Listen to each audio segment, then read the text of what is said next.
Pernahkah kamu merasa sangat membutuhkan seseorang, tapi di saat yang sama, kehadiran orang itu perlahan membunuh rasa percaya dirimu? Dia memujimu di depan dunia, lalu menghancurkanmu saat hanya berdua. Inilah kisah tentang Tiara, dan sebuah keberanian untuk berhenti menjadi tameng bagi peluru yang ditembakkan oleh orang terdekatnya. Cahaya matahari pagi menyelinap masuk melalui kaca besar kantor agensi di pusat Jakarta. Suasananya cerah, seolah menjanjikan hari yang baik. Namun bagi Tiara, setiap berkas yang ia susun terasa seperti beban yang siap merobohkan bahunya. Di meja seberang, Panji duduk dengan tenang. Lelaki itu adalah sosok yang dianggap semua orang sebagai malaikat pelindung Tiara. Senior yang sabar, mentor yang cerdas, dan rekan kerja yang selalu pasang badan di depan atasan. Namun, Tiara tahu sisi lain yang tidak pernah tertangkap kamera pengawas atau terlihat oleh rekan kerja lainnya. Hari itu, mereka baru saja menyelesaikan presentasi besar.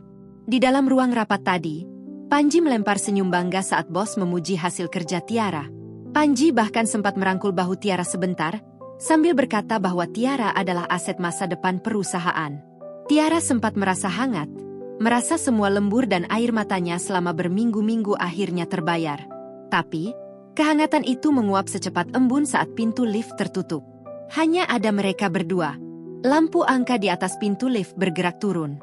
Panji menghela napas panjang, sebuah suara yang selalu membuat perut Tiara mulas karena cemas. Tanpa menoleh, Panji berbicara dengan nada suara yang begitu rendah, hampir seperti bisikan, namun tajamnya melampaui silet. "Kamu tadi dengar pujian Pak Bos kan?" tanya Panji. Tiara mengangguk pelan. "Jangan dimasukkan ke hati. Dia memujimu hanya karena dia menghargaiku.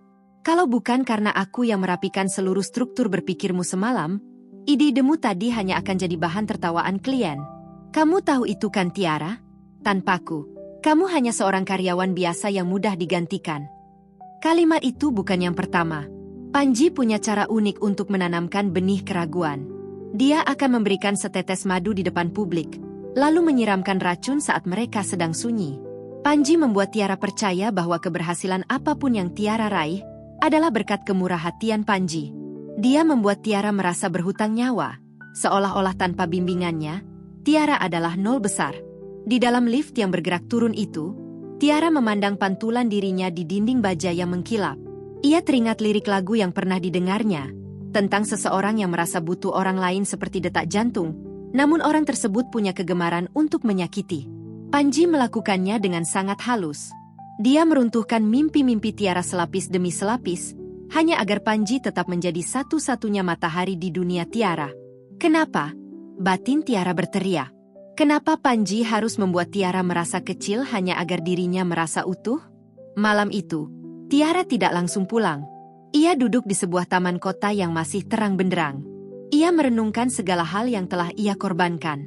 Harga dirinya, keyakinannya pada bakat sendiri, hingga ketenangannya. Ia tersadar bahwa selama ini ia sedang berusaha menjadi tahan peluru untuk seseorang yang justru memegang senjatanya. Keesokan harinya, langit Jakarta kembali membiru tanpa gumpalan awan mendung. Suasana yang begitu kontras dengan kegundahan di hati Tiara. Ia melangkah menuju meja Panji. Panji mendongak, bersiap memberikan masukan tajam lainnya dengan wajah sok peduli. Namun, sebelum Panji sempat membuka mulut, Tiara meletakkan sebuah amplop putih di atas meja.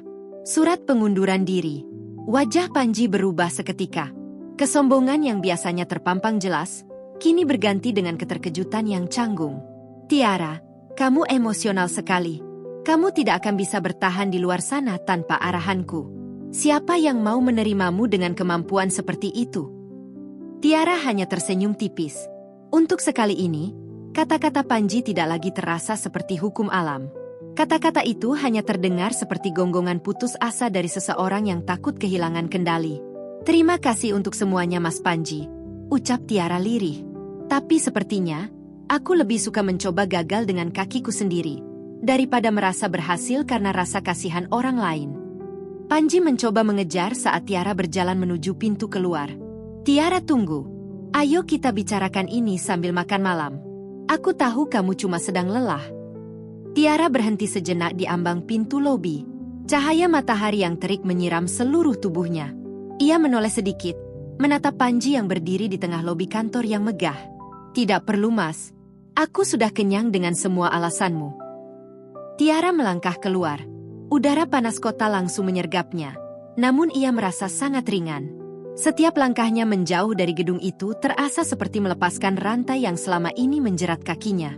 Ia tahu, di belakang sana, Panji sedang berdiri mematung. Panji mungkin merasa menang karena egonya tetap tegak, tapi jauh di dalam hatinya, ia tahu bahwa ia baru saja kehilangan satu-satunya orang yang bekerja dengan hati untuknya. Tiara masuk ke dalam keramaian kota. Ia merasa kecil di antara gedung-gedung pencakar langit. Namun untuk pertama kalinya, rasa kecil itu bukan karena direndahkan orang lain. Ia kecil karena ia hanyalah bagian dari dunia yang luas. Dunia yang kini siap ia jelajahi tanpa rasa takut. Terkadang, melepaskan bukan berarti menyerah.